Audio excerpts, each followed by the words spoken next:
Hi guys, welcome back to Plastic Paddy's podcast. Cade, me the vulture to you all. This is episode 12, if you can believe it. I can't believe I've been doing this for 12 whole weeks. It's flown, but also feels like I've been doing it forever. What are we talking about this week? So we're still on the subject of Irish mythology. I'll just quickly catch you up. So ages ago, I've got a wheel, a big rainbow coloured wheel with all different topics on it that make up all of the components of Irish culture. And I spun that wheel and it landed on beliefs. We've done things like superstitions, and then we moved on to Irish mythology. So we're still on Irish mythology now. I've covered all of the Irish mythology cycles. So this week, it might just be the most exciting week and the most exciting episode we've ever done, because as you can see, I've got my very first guest here. Woohoo! I'm so excited, and it is my absolute pleasure to introduce to you all Miss Aoife Cawley. So Aoife, welcome to Plastic Paddy's podcast. Thanks for having me. You're more than welcome. Thank you so much. I feel like I've hounded you for this for quite a while. I feel like I reached out to you a little while back. Yeah, but I was always like, I want to make this happen. And I suppose like we're just really lucky that it happened that we were both in Ireland at the same time for it to happen. Guys, it was so serendipitous, I think is the word. I messaged Aoife. I said to you all before, I've got absolutely no shame about reaching out to people to come on this podcast. I don't care if you've got 1 million followers or 2 followers. If I want you on, you're getting a DM. And I discovered Aoife on my personal Instagram, actually, because I follow a lot of Irish stuff on there. And I saw Aoife's artwork, and it is just right up my street. So I followed her on there even before I started Plastic Paddy's. And then when I started this, I just had in my head, I was like, she's the one. I know I want her on this podcast. And it just so happened that we were talking about mythology, which inspires a lot of your work. Yeah, that's mad, Yeah. And then I messaged her. She was so up for it, which is always the best. And then we just happened to be in Ireland at the same time. So I was like, this, absolutely has to happen. Meant to be. Yeah, we're coming to you from Dublin today, by the way. And so I didn't even tell them what you do. So Aoife is actually a printmaker and textiles artist. That's what you do. Yeah. And you introduce yourself, Aoife. You tell us who you are, what you do, please. Well, yeah, that's pretty much it. Printmaker, textile artist. I'm currently still like studying. I'm actually in university over in Scotland. I'm doing contemporary art practice, which is like fine art, which is great because I get to do anything I want within that realm. Amazing. Yeah, I'm not really like tied down to anything specific. It's like, do whatever you want, so that's great for me. So living in Scotland, but obviously I'm from Ireland, I'm from Kildare, and lived in Limerick for like 6 years, so I would say that's like my second home. Do you kind of prefer it to Kildare? Yeah, well, I mean, most of my friends are obviously down in Limerick, and that's where I had like, all my memories and living independently, and so I have a really like soft spot for Limerick. Yeah, great out place. And how long? You're in your 4th year at uni, is that right? So I just finished 3rd year and I'm going into my 4th year. Yeah, technically a 4th year now, which is like mad because those past like 3 years have just flown. Right. Like I remember like accepting the course being like, like 4 years now for this, but like it's flown. Like I'm like, what the hell? It goes so fast, doesn't it? And I just think anyone listening that heard what Aoife just said, like, it's 4 years, it's a really long time. I always try and tell myself this: the 4 years is going to pass anyway. Yeah. So you might as well use it to work on something that at the end of it, you're going to have a qualification and it's something that you love. So exactly. Don't tell yourself that. Yeah. Do it, whatever you're thinking about doing. Before we jump into questions, I'm still going to try and do Irish word of the week, guys, even when I've got guests, because I just think it's important. We're literally just having that conversation off camera about how important it is to, try and keep the Irish language going. Even just a little bit, even if you can just use the odd word here and there in your everyday. So the Irish word of the week this week means artist. And it is, I'm going to try and pronounce this, and if I do it wrong, you please do it. So Aoife has a lot of Irish. Would you say you're fluent? Not fluent, but I'd have a good standard, yeah. So the Irish word of the week this week is alientor. Alientor. Alintor. Alintor. Alintor. Yeah, and it means artist, guys. I'll put it on the screen so you can see the spelling. But yeah, that's our Irish word of the week. So, Aoife, You mentioned that you are originally from Kildare. Yeah.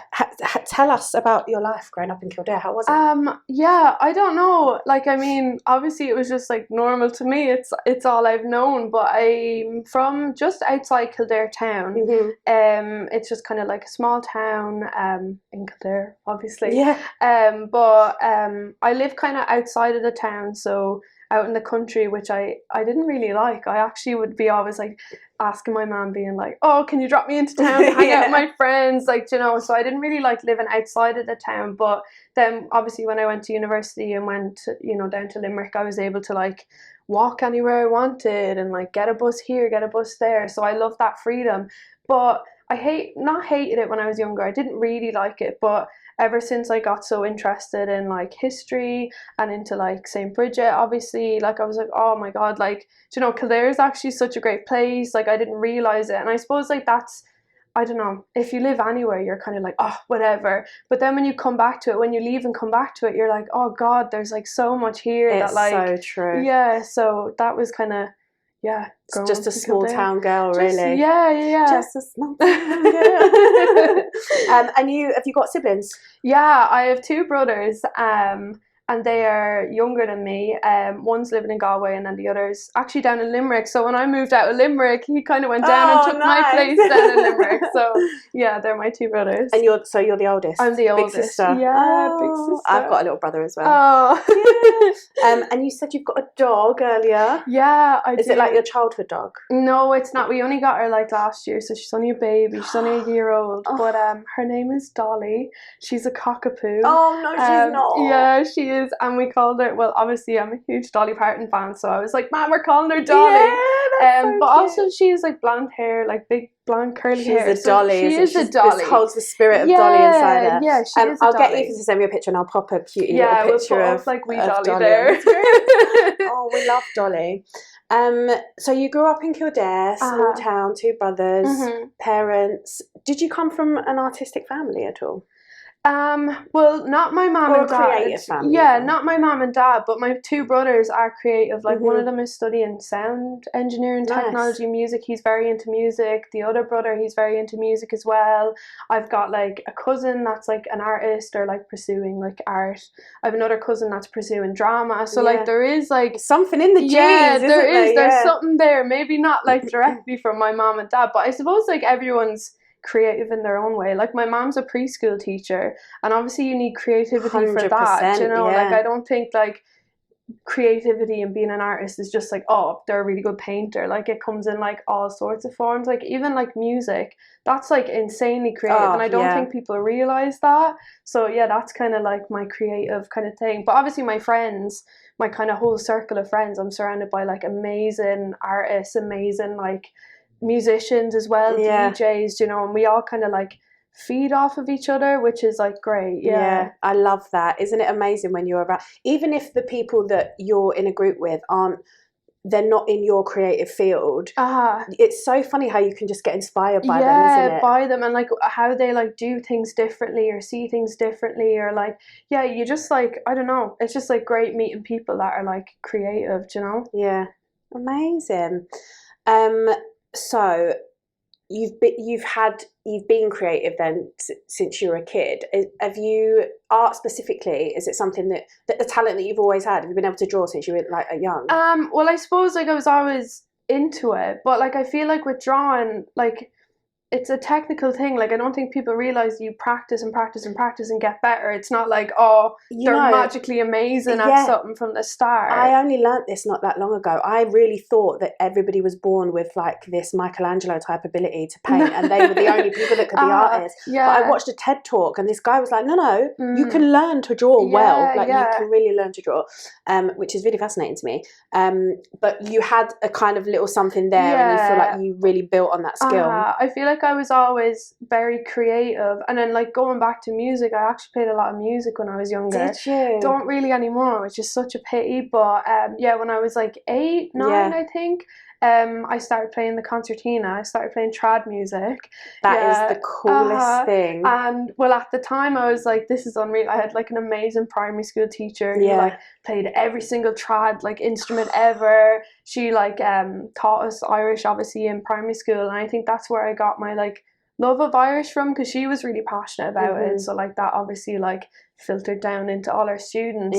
But she started like teaching after school classes in like any trad instrument, and I was like to my mom, I want to play the concertina. My mom was like, oh, so much money. I started playing and I loved playing it, and then I left primary school and I started playing with like cultists. So they're like kind of like groups in Ireland that like play trad music and like teach it, and then you know like you put together like céilí bands and playing flat keels and stuff.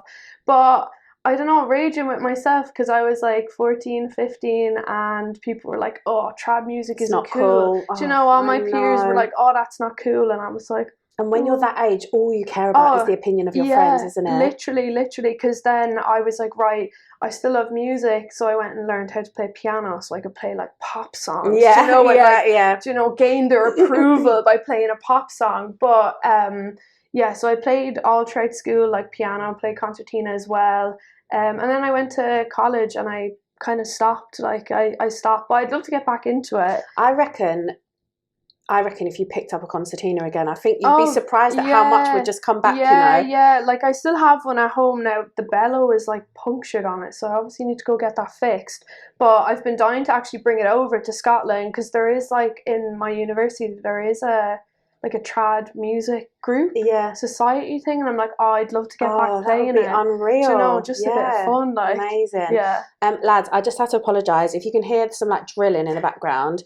I was assured when I hired this place that it was going to be quiet, but it's not. But we're working with what we have, so give me a break. I'll try my best in editing to like, you know, fade it out or whatever. So all round creative. And when did you know or figure out that art was the creative route that you wanted to take and you wanted to be an artist? Honestly, like not that long ago, because like when I was in secondary school, it was kind of like I did art and I loved doing art, but like it wasn't really encouraged, you know, by teachers, or they didn't give you, not that it wasn't encouraged, but they would be like, oh, but why don't you look at doing something else, or you're good at this subject, why don't you do this? Which I felt was really unfair, because at the time I didn't know there was like portfolio courses you could do, or there was like different forms of art, because like in secondary school all I remember doing is like painting onto paper, do you know, and like that's what I associate with art when I think about that, which is like and then you go to art college, or like you leave school and you see like art is like a load of different things, it's not just painting and drawing. So it wasn't really encouraged in school, and I was really good at languages in school and I loved languages, and I decided I'm going to go to university and do languages. I still love languages. I'd love to go back and do it. I'd love to like, I don't know, live in France and like actually like learn French that way. But I feel like when I went to university I was just like too young. I was like 17, just turned 18. Didn't really I feel like secondary school was very much about like having your homework and the teacher will give out to you if you don't have it done.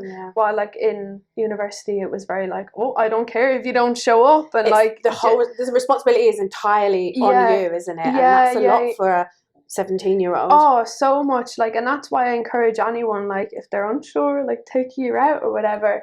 But then I dropped out of university because I was like, this is not for me, like do not like it. But I stayed in Limerick because I was like, this place is unreal, like you know.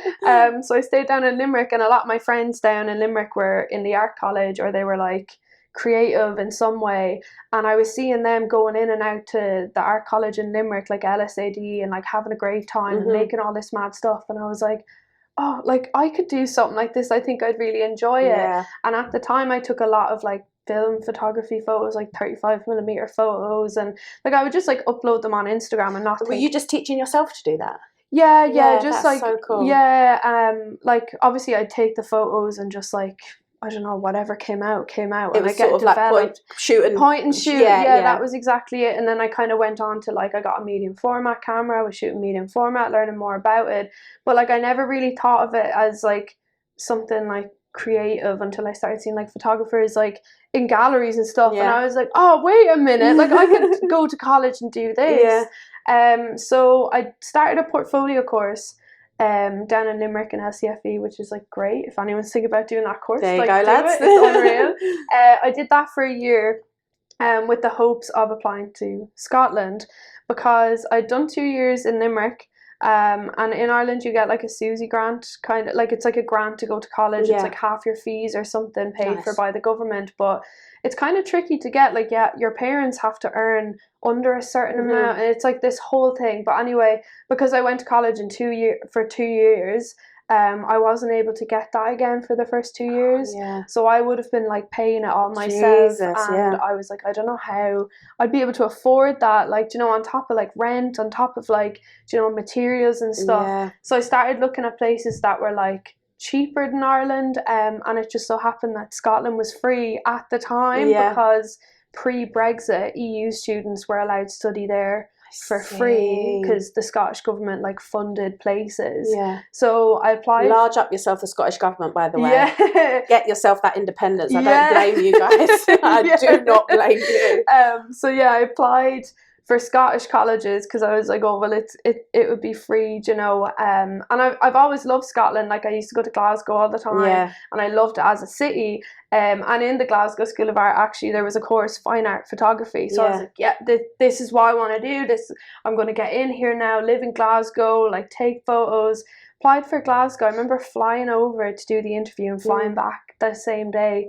But it was just around like when COVID started to happen, which was like, it was kind of mad. I remember seeing all the signs in the airport, but at the time nobody really cared before it became like massive. But I found out that I had like missed out on getting in by like one marker, one thing in the interview, and I was devastated. But I had also applied to Duncan of Jordanstone, which is in Dundee, which is obviously where I am now. Where she is now, but I applied there and I got accepted to there. Amazing. And at the time I was like, oh, I don't know, like I want to do photography. Like, obviously I could still do photography within the course, but I was like, oh, I wanted to go to Glasgow, I don't want to live in Dundee. But I accepted it because I was like, this was going to be the last year that it was free.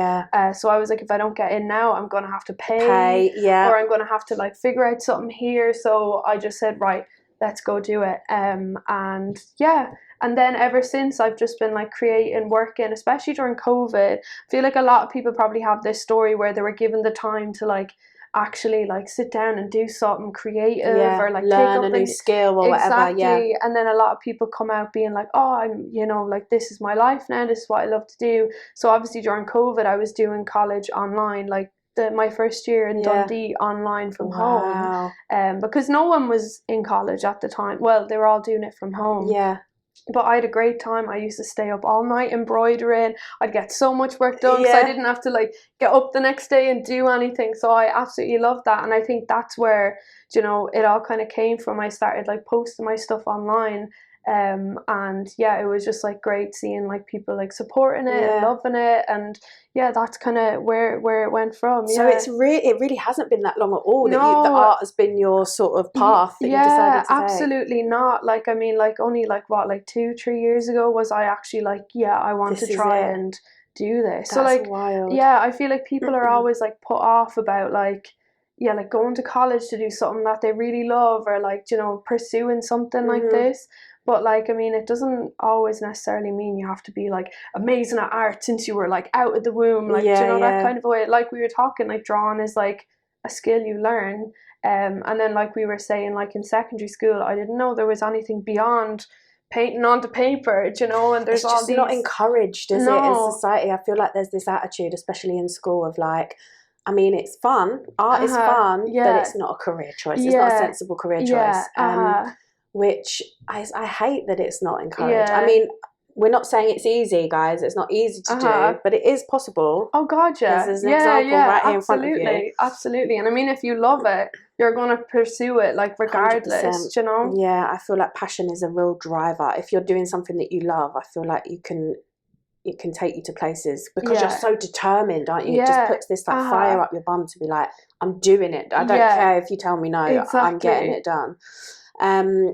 so you're in lockdown, you're doing all this embroidery and you're going on your artistic journey and discovering, you know, your path of art. And where does the Celtic influence come in? Where did that, obviously you're an Irish lady, you've grown up with these stories, you're very much into Celtic culture, you're very proud of your Irishness. But what brings it into the art? Did you know from the get-go that this is the sort of art you wanted to create, or did it come to you in a different way? Well, I originally, like I said, started out taking like photographs, which wasn't like, I wasn't going around taking photos of like Celtic things, you know.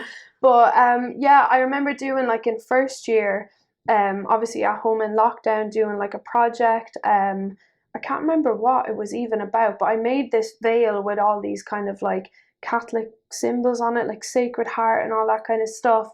And I started embroidering it, and I was like, oh, I actually like love doing this. And then I started looking into saints. So I started looking into saints because of that, and their stories, and you know, like there's all these like mad stories about saints of what they did, and you know, how they became a saint. So I started looking into that, and then in my second year of college I was still looking into saints, was looking into Saint Brigid, was more so looking into the likes of like Mary Magdalene, and reading her story, and then what did I do then? So you really started off on more of a religious type of religious thing, and I'm not a religious person. Like I don't really think I have like I don't think I believe. Obviously, I was like baptized Catholic and did the confirmation. It's just so communion. Ingrained in Irish culture, isn't it? Yeah. And I feel like a lot of my work kind of like you can see those elements, and obviously a lot of like Irish things. Like I mean, Saint Brigid, she is a religious figure. She's a bit in between, but isn't she? She is, yeah, because when people like obviously there's a pagan story of her as well, isn't there? Yeah, there is, and it kind of gets a bit like hairy, like the crossover between them. But like I'd say to a lot of people, like obviously in Scotland who don't know Saint Brigid, or like I have to explain the story because a lot of my work's about her. I'm like, yeah, she is a religious saint, but she's more like not a cultural thing, you know? But yeah, started looking into saints and stuff, and then we had a project. Actually, this is probably where all the kind of like Irish Celtic stuff came. We had a summer project going into second year of like fine art or whatever, and it was like go around your town and like find us like a sculpture or monument that you would either like change or take down or put up something different. And I remember going around Limerick and noticing that there was no like statues of like women, which I was like, that's a bit crazy, because there's this statue on Bedford Row in Limerick of what's your man's name? I can't remember the actor, but he was from Limerick. Richard Harris, he's from Limerick. And they have like a sculpture of, it's like a horrible sculpture. I don't know if you've ever seen it. It's like really weird. It's like quite small, like the proportions are weird, the face is awful, but it's of Richard Harris, who's from Limerick, but as King Arthur, which is kind of a bit of a strange one, because obviously like Richard Harris played the bull in the field. It's like, could you not have done a more Irish kind of thing? But that got me thinking. It's like, well, there's no kind of statues of like women, and then also there was no statues kind of like more Irish ones. Like Richard Harris was Irish, but King Arthur is not. Is not. You know? No, but there was like kind of like an arts cultural centre in Limerick called Ormston House, and they released an app which was like a kind of like women of Limerick.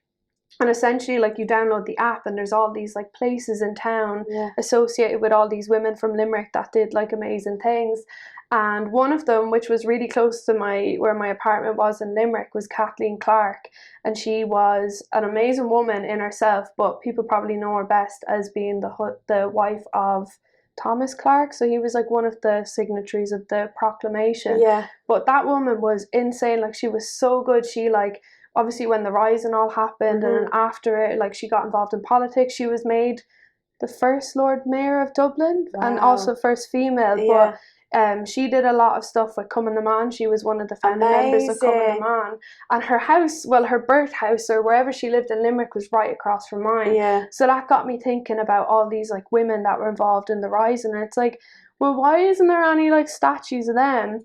So then in second year I did this project kind of stemming from that, making these postcards. So obviously like during the rising and during the revolutionary years, postcards were like a huge thing of having like, you know, like the martyrs on it, and the kind of Celtic design and the Irish flags and all the symbols of Ireland.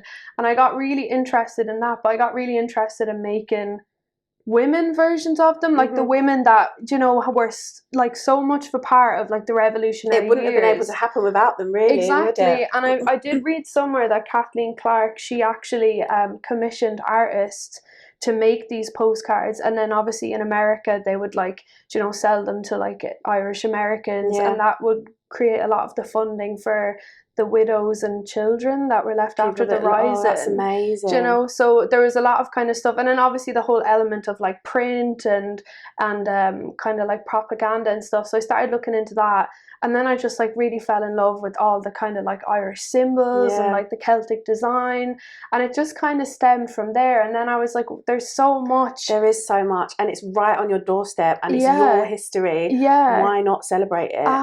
That's so amazing. I love that. So then naturally, obviously from the Celtic stuff, was that just a natural sort of next step into kind of more mythology stuff? Because I know you've done like the Children of Lear mythology and things like that. Was that just a follow on from? Because like, I mean, if you're looking at all these kind of stuff that came from the Rising, the revolutionary years, and like the Celtic revival, which is like a huge part of my kind of practice, what I look to, the arts and crafts movement, because I'm actually, well, I'm going into fourth year, I'm doing my dissertation right now on the arts and crafts movement in Ireland, so like the early 1900s, and how that helped create a visual identity for Ireland. Because I think I'm probably going to go on a tangent here, but I just think it's I like love it. really interesting, because I started, well, obviously I'm a huge fan of Harry Clark. He was like a stained glass artist. His windows amazing, his illustrations amazing. But he was kind of part of that whole like arts and crafts movement. And I started researching into that, and, you know, like why it came about, why did we have such a, you know, like all this stained glass and textiles and print, and I started looking into that. But it's mad, because when Britain came and took over Ireland, during those years there was no kind of visual representations coming out of Ireland from Irish people. It was usually like, you know, people from Europe coming over to paint the Irish landscape. It was, a lot of them were like political cartoons made in London from Punch, awful ones, the horrible ones. So that was the image of Ireland that was going out to the world. And then when we started, you know, looking for our independence, looking for, you know, our freedom and stuff, a lot of people were like, well, we have nothing really to go on from the past couple of 100 years. We're going to look back to the golden age of Christianity with the Book of Kells, the Celtic design, and that really took off during those years. So that's how the kind of Celtic revival came about as well. So they all like work in tangent with each other. You know, the whole kind of like fight for freedom, the whole Celtic revival, the Irish language revival. It all kind of, it's so, I don't know, it's so, all kind of a rebellion in itself, isn't it? Sort of like reviving these things is a big statement to be like, you tried to take it but you couldn't, and we're still here, and we've got, you know, we're now going to carve out our own way in the world without you know, the monarchy hanging over our heads. Exactly. And then like just a lot of their work in the kind of Irish arts and crafts movement, they obviously looked back to mythology as well, and they would use like, you know, like different people as symbols. There was like a printing press, and also they did textiles and embroidery. It was actually set up by W.B. Yeats's two sisters, Elizabeth and Lily. They ran this thing called, originally it was called Dún Emer Press, and then it evolved to Coola Press, and they like published a lot of W.B. Yeats's like kind of works, Lady Gregory's works. But when they were Dún Emer, they took the name Dún Emer because Emer was actually Cuchulain's wife. And she was a very skilled like kind of textile embroiderer, you know, like she did all this, and that's why they took on her name. So a lot of kind of stuff from the arts and crafts movement, Celtic revival, looked back to these figures in mythology and kind of brought them a new life. So cool. So that's kind of how it went on to the mythology stuff as well. So you're now part of that movement yourself. That's so cool. So is there anything else that influences your work? I know Celticness and mythology is a huge part of it, but I'm going to ask, because I have looked at a lot of your work, and I think there's an obvious country music / Dolly Parton / cowgirl theme. Where's that come from? Because I feel like that's so different. I mean, like, when we were younger, I remember we had a Johnny Cash CD in the car, and we used to sing all the songs, like me and my two brothers, my mom and dad, we used to love that. And then, I don't know, I suppose it kind of got like a bit of a revival there recently, this whole like country kind of look. And obviously I watched Drag Race. I love Trixie Mattel, you know, like the cowgirl kind of aesthetic. And I feel like that is kind of very my vibe. Like, it's very bright, in your face, unapologetic. It's very glittery, sparkly, girly. It is. So I suppose like that kind of obviously influenced my work, because I love a lot of like maximalism, sequins, sparkle, glitter, in your face. But also, Ireland has such a kind of connection to country music. 100%. Do you know, well, I mean, even if you look at like the whole Garth Brooks thing over here, do you know? And then obviously I love Dolly Parton.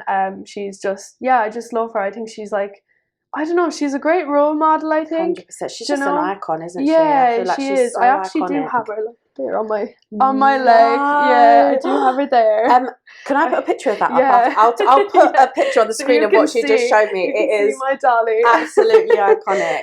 But I looked at her, because she's so like unapologetically like herself. She's so unapologetically feminine. Do you know, when people think, like, she has this song called Dumb Blonde, which everyone thinks she is, but she's like so incredibly intelligent. She's so like caring and giving, like her whole like imagination library, where she's promoting like education and giving out free books and stuff.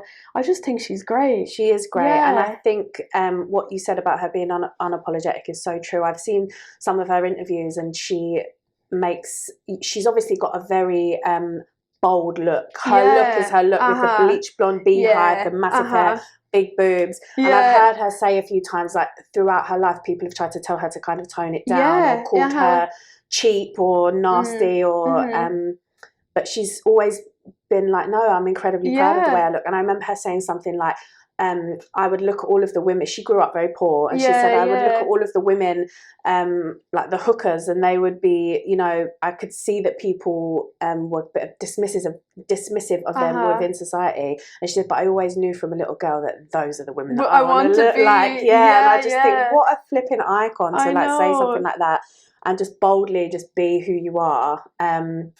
And I think she kind of takes the piss out of people a little bit. I feel like she plays up to what they expect of her, but really she is very intelligent, and she's very kind, and she's got good morals, and she makes banging music. She plays her nails, for God's sake. I know, that is so I know. class, She's so good, isn't she? And then obviously, a huge fan of Seema as well. I don't know if you listen to Seema. She's from Ireland, but she's like kind of like country pop. But I love her so much. She's amazing. You need to listen to her music. Okay, I will. She's on my list now. I've got I keep pushing this, guys, because I keep forgetting to tell you, but I've got a Plastic Paddy's podcast playlist with lots of different Irish artists, old, new, everything in between. Her name's Seema. Matt.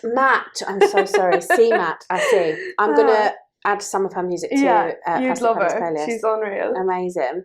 And I love. Is this, I don't know if it's just an art project, or if it's like, did you give this to someone, or do you wear it? But you made like a pink shirt with like embroidered red horses on it. Was that for a project? No, that was just for fun. I bought this dress you should actually go if you're in Limerick. It's called Wild Folk. It's in the Wickham Way, and the lady in there, Fiona, that runs it, she always buys in like kind of Western country stuff. She loves that aesthetic.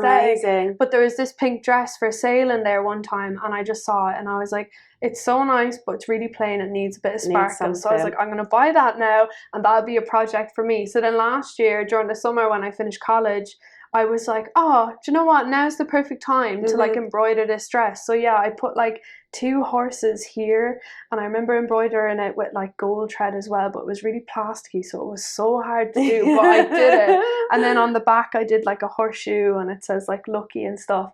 But I just did it for myself. But I would love to make like a proper like Western shirt with bling and cladders on it, or something like that. Amazing. Imagine. That'd be so good. Cool. Unreal. Look, guys, go and look at Aoife's Instagram, and you'll see all her amazing work. But look for this shirt specifically. I was like, are you like selling these? Because I want one. It's so cool. And another influence that I'll tell you guys later about my like personal favourite pieces of Aoife's work. But one of those pieces is massively influenced, and you mentioned it before as well, by stained glass. Just tell me a little bit more about that. What is it about the stained glass that inspires you? Yeah, I don't really know. I remember like going back to secondary school, we had to do like for one of the, well, I don't know, the Leaving Cert has changed now since I did it, but like we had to do a gallery question in our art history exam where you go to a gallery and you talk about like the pieces in it and how it was hung and blah blah blah. But this question comes up every year, so like you do it like every single year, whatever. But we went to the Hugh Lane, which if you have time, it's actually just up that street there. Oh, amazing. The Hugh Lane, and you go in first, and there's this small blacked out room, and it has Harry Clarke's The Eve of St. Agnes in it. And I had never seen Harry Clarke before, didn't know of him until then. But I went in and I remember I was just in awe. Really? I spent like the entire time in there just like staring at it, the detail in it. And I've just been like, yeah, I've kind of loved it ever since. And then I started looking more at Harry Clarke's work. I started going around visiting loads of different churches that had his work in it, and just seeing the detail in it. And then I came across like On Tour Glynna, so they were like an art collective set up the same kind of time as Harry Clarke, but he actually wasn't a part of it. He was kind of doing his own thing, but there was this whole kind of stained glass collective, and that actually came about through the Irish Arts and Crafts movement. So obviously, again, it's all just linked back together, isn't it? It's all linked back to that. But they started making stained glass because there was this whole policy of buying Irish, commissioning Irish artists at the time. And back then, the churches in Ireland and like kind of all over Europe and stuff, you would just get a catalogue and pick a window and order it. They were just, everyone had the same glass, same windows. So this woman who set up On Tour Glynna, which On Tour Glynna means the Tower of Glass. That's what that means. But Sarah Purser was her name. She set up this kind of stained glass collective.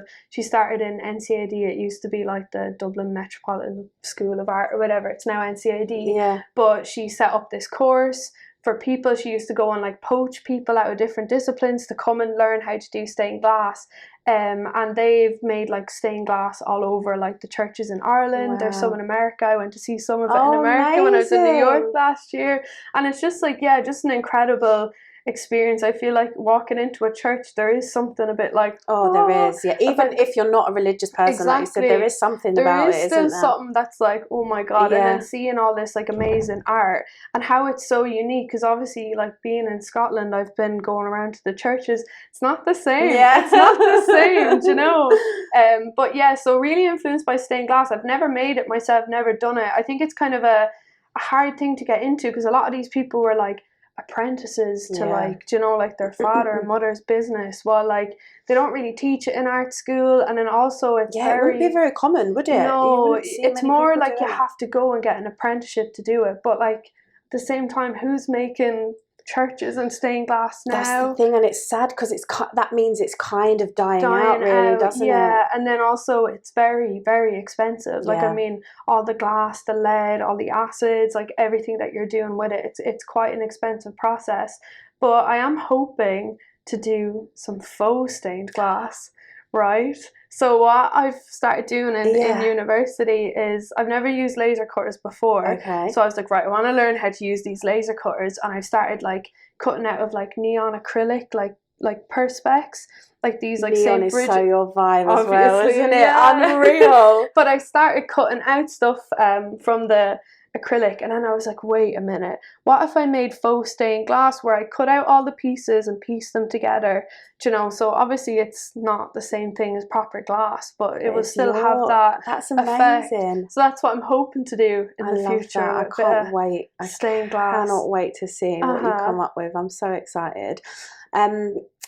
I think something I've noticed, and anyone that follows you probably noticed, that another underlying theme within your artwork, is it fair to say, would be feminism. Obviously Dolly Parton, a huge feminist. Saint Brigid, feminist icon. And another thing that I think is so iconic, you have something within your pieces called the Celtic Bimbo Manifesto. Please explain to me what this is, how it came about, and how I can become a Celtic Bimbo. Okay, bit of a mad story. Like, it actually came from, well, we had to do in second year of college a manifesto project, right? Where we were looking at other artists' manifestos, and like, you know, they could be like written, they could be like, you know, a video thing or whatever. And I was like, oh, gee, I don't know what I'm gonna do for this, like what the hell. But I remember one night we were at the pub, me and my two friends, and I can't remember, my friend Killian, shout out to Killian, we were chatting, and I think like me and my friend Clodagh were wearing a cloud of rings, or we had like some Celtic on, and he was like, oh, you're so Celtic Bimbo, and I was like, I'm taking that, I'm stealing that, let me have that. And then shout out Killian, that is actually an iconic statement. So I didn't coin it, Killian probably did, but no, so then I was like, right, idea for the manifesto, and I was like, I want to make it like screen print it, I want to make it like Book of Kells, Celtic border. And then I was just like, well, what is a Celtic Bimbo? And I was like, ugh. But yeah, I don't know, I suppose it's like a mindset, like anyone can be it. Like, I mean, there's no rules except like you obviously have to support the Irish language, that's the biggest one, rule number one. But yeah, I feel like it's just kind of like whatever you make it, I suppose. Loving like Irish stuff, like claddagh rings, of course, but yeah, I just kind of made it my own. I just thought it'd be bit of fun, like just be funny with it, and it kind of just took off from there. It's amazing.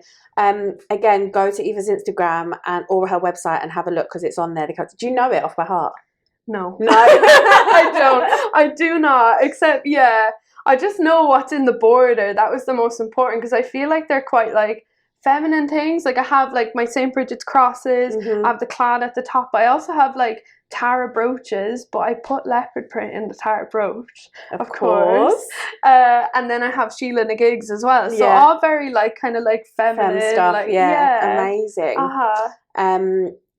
I am a self-proclaimed Celtic Bimbo now. I'm joining the movement. Yes, you're dead right. Okay, so when all of these different projects that you've worked on, explain to me a little bit about your creative process. Do you have an idea when you go into the studio? Do you know what you're going to make, or do you walk into the studio and just hope to get ideas? What's your process like? I suppose I do a lot of like research, reading, like I'm always looking up kind of like mythology, folklore, because there is so much to it. Like, I mean, people think it's like, oh yeah, it's just children learn salmon and knowledge. No, it's like so much more. Irish folklore and mythology is like some of the best preserved in Europe, isn't it? There's so much. And that's true the Irish language as well. Do you know that kind of, which is great. But I kind of do a lot of research, reading, that kind of thing, and sometimes an idea will come to me and I'll write it down and I might revisit it later on, or I might be like, no, I need to get this out straight away, this is great. But usually, I don't know, it's kind of weird, I kind of like, I'd be reading something and I'd see it in a flash before my eyes, I'm like, right, I need to do it, but it's never like set, I suppose. It's never like I see it perfectly I kind of see a hazy vision, and I have to like sift through it to like get the outcome. And then obviously like being in university and having like access to like amazing facilities, I feel like my skills and techniques are always like developing. So I might get an idea and I might be like, right, I'll park it there, and then I'll learn a new skill. I'm like, right, that idea would be perfect, you know, that kind of a way. So I don't really go in and just, well, I don't know, sometimes I go in and I'm just like, I'm just going to try this out and see what happens. Usually it's quite like, no,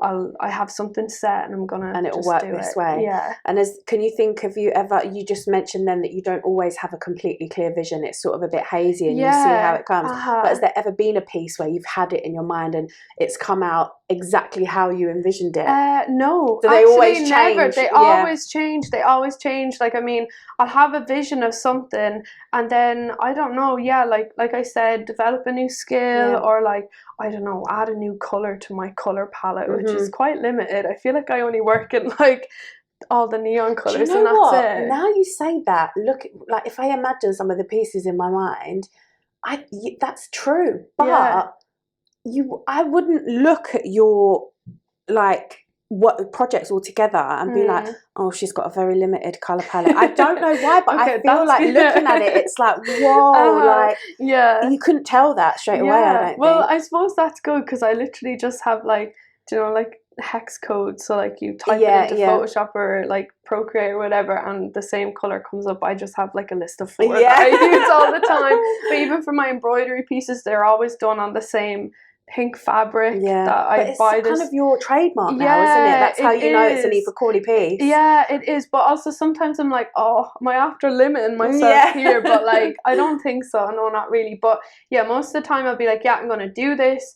Especially with like embroidery pieces, I'm like, yeah, I'm just gonna embroider this small bit, and then I'm at the end, I'm like, it's missing sequins, and then I need to like sequin the whole thing, you know. So they never come out like how I imagine. Yeah, but that's like the fun of the creative process, isn't it? It's like just adding as you go, or taking bits away. Yeah, exactly. Absolutely.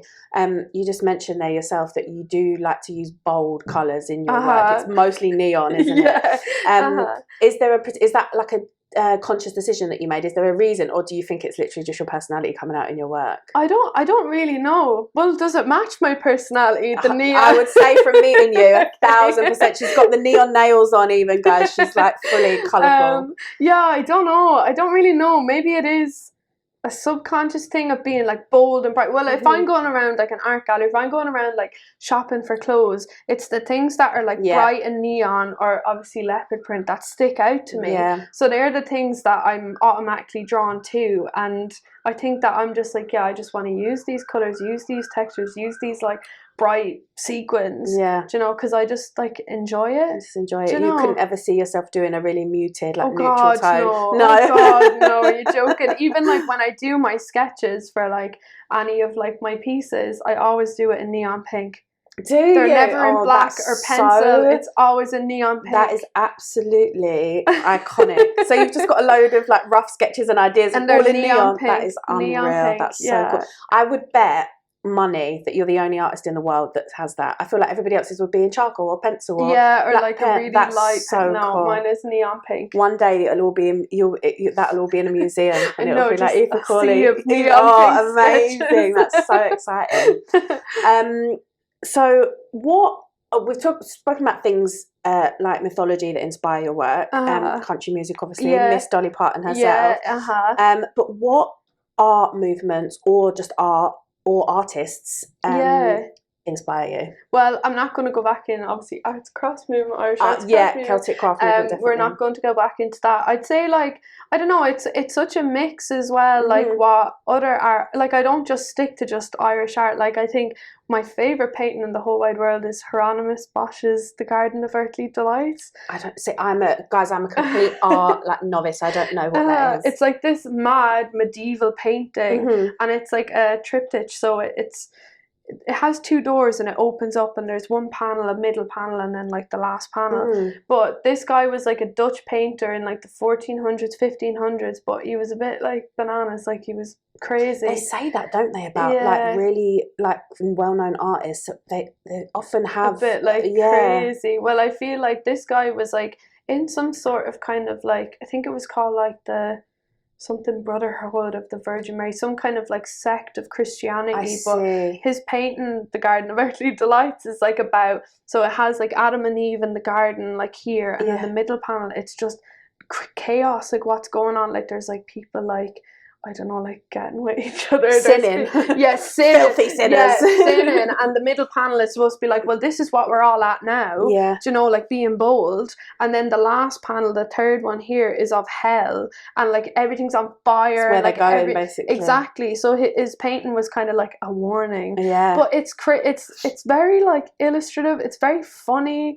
Like, I think it's definitely worth looking at. But I love that kind of stuff. And then also another artist that I love is Alistair Gray. So I only recently figured out like who this guy was, because I went to an art exhibition in Kelvin Grove in Glasgow, and it was like the Glasgow printmaking exhibition, and there was all these amazing illustrations, and immediately straight away I was in love. I was like, oh my god. And my friend that was from Glasgow, she was like, oh, this is Alistair Gray, he was actually from Glasgow, lived here all his life, and he wrote a load of books. I've read a few of his books, but there was this one print that I saw, and it's quite like he was an more illustrative, you know. But it's this beautiful print of a woman, and she's kind of like sitting like this, right? And she's holding a big thistle, and she's wearing like kind of tartan, like the Scottish kind of hat, and her name is Bella Caledonia, so like beautiful Scotland. It's like Scotland personified as a woman. Oh, and I just think that is like, I love that. It's such a beautiful print. Like, definitely go and look it up. But then that got me thinking to like,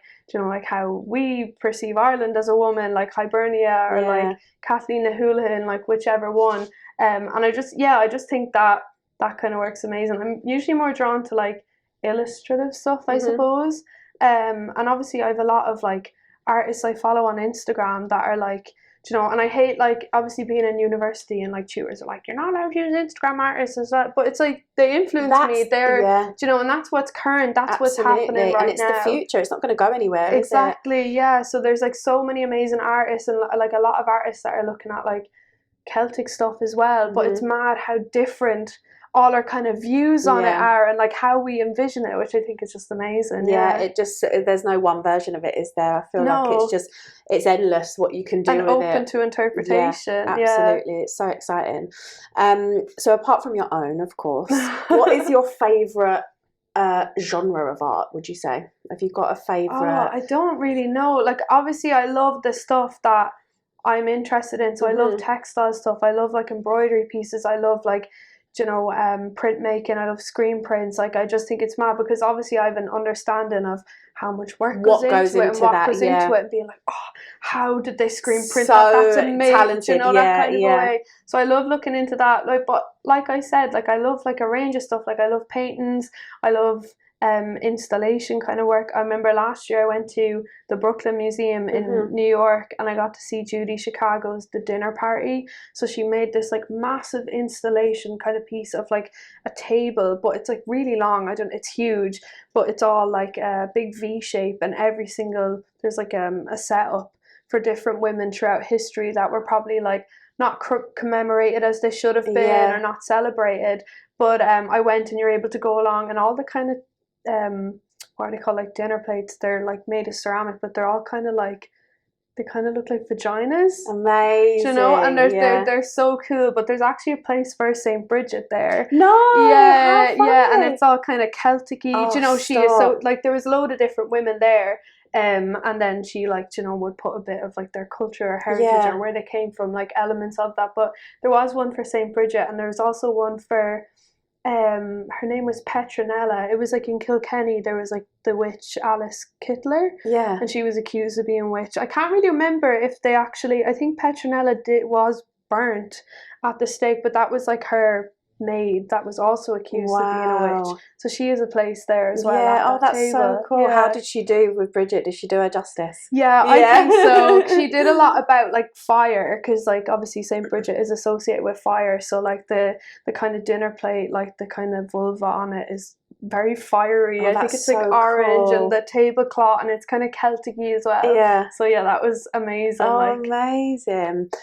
Speaking of Brigid, she's obviously a huge inspiration for your work. What is it in particular about her and her story that draws you to her, do you think? Oh, I don't know. Like, I feel, my tutor asked me this last year, like, why do you like her? And I was like, I don't know, I'm from Kildare, like, maybe. But I suppose it is that whole thing is, like, she did set up her monastery in Kildare, and especially Kildare town, like that's where it was. And there's still like her well is there. There's still like the grounds of where her monastery was. And I think like going back to my own like town's history, it's like, oh, that she was a huge important thing. She could be your ancestor. Yeah, that's maybe so maybe she is. She's channeling herself through you, through your art. But so I started looking into her because of that. And then also, I don't know, I feel like she's very relatable. You know, there's so much to her. Like, obviously to some people they are like religious, you know, the whole religion thing. There's some people that are like, no, Celtic goddess, paganism, and then like, I mean, if you look her up and look up her patronages,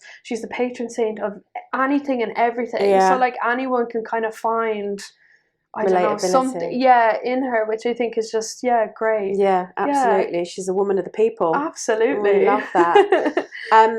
So apart from Brigid, who would be or what would be your favourite sort of mythological cycle or tale or character? Oh God, I don't really know. Like, I mean, there's so many, but I do love the Fenian cycle of mythology. Yeah. I'm not too sure why. I feel like maybe because being on the Curragh as well, that's where the Fianna were used to train and all that kind of stuff. So I suppose having that kind of like personal element, like, oh, this is where I'm from. Yeah. But I just love all the stories, like the Salmon of Knowledge. That's a great one. I've literally just covered the Fenian cycle in my last episode. Really? Okay, yeah. unreal, so I've learned so much about it. So it's so cool. And then even like I love oh God, Oisín Dearna Nog. Like, I think that one's amazing. Like, just like envisioning like Niamh on her, like, you know, like horse with her blonde hair flowing. Like, I just think that's like such a beautiful image, you know. Lads, how are you? How are you getting on? That is all for this week. Part 1. Thank you so much for tuning in. My apologies for if it seems like it's a bit of a blunt ending. Long story short, our original interview was much longer. I lost some of the footage, so it made sense to cut it where I cut it. Otherwise, it wouldn't have made sense at all. So bear with me. As you all know, I'm learning as I go. I'm doing what I can with what I have. But thank you so much for tuning in. How unreal is Aoife? I am like just completely like fangirling over her. She's amazing. She's so talented. She's so knowledgeable. She's so smart. I think she's going to be massive. I think she's really going to make a career for herself as an artist. I think she's going to do so well. Follow her on Instagram, Aoife Cawley Art. I'll put it on the screen here. Everything we spoke about in part 1 is all going to be linked below. She's obviously really knowledgeable and I learned so much. So if any of you want to, you know, learn further about the things that she mentioned, I'm going to put all of the articles about everything she spoke about below.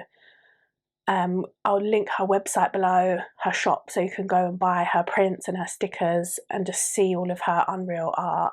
Of course, follow me, Plastic Paddy's podcast, on all socials. And Aoife, being the amazing support that she is, has agreed to do a part 2, even though the loss of footage was entirely my fault. She's agreed to do a part 2, which is unreal. Thank you so much.